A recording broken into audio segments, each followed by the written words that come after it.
Ecco a voi il ventilatore. Con temperature che in casa superano i 28 gradi ci siamo decisi ad acquistarne uno. Prendilo tu che è leggero, vai. Il nostro ventilatore. E uno sgabello. Ma come hai fatto? Non ci credo.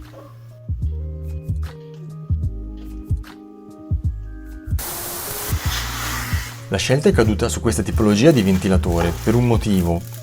Intanto vi mostro il telecomando, con le varie funzioni per la luce e per la ventola separate tra loro. Il motivo della scelta è solo per una questione di sicurezza. In questo tipo di ventilatori, le pale della ventola, come vedete, sono protette da una griglia, tutto qui.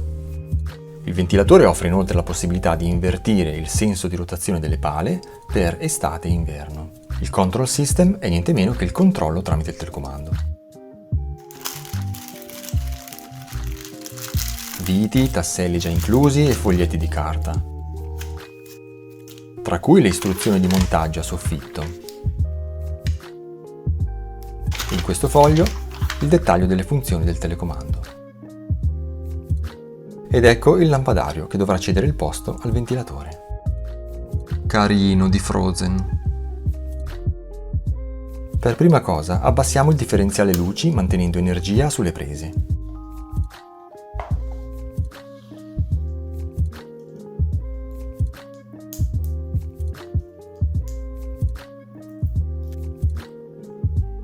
E via, il lampadario non c'è più.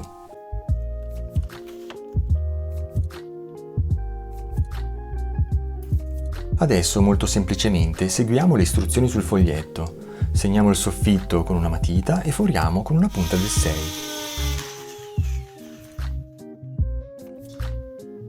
Bastano 2 tasselli, il ventilatore è davvero leggero.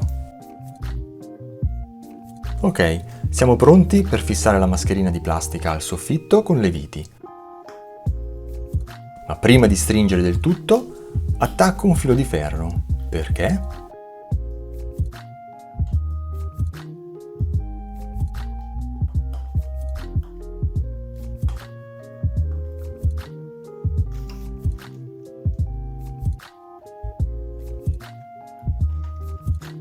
In questo modo mi aiuterà a tenere sospeso il ventilatore e mi permetterà di lavorare a 2 mani.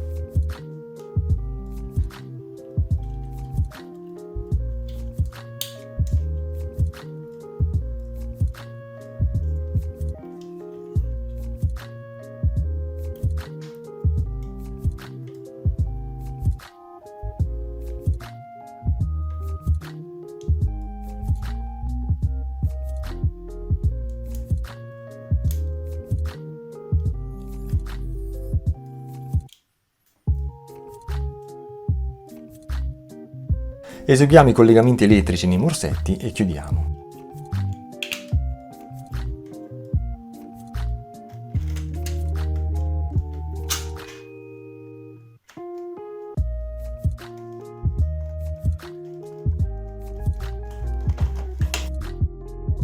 Il lavoro è fatto, ora non ci resta che provarlo. Alziamo il differenziale luci e proviamo ad accendere ventola e luci.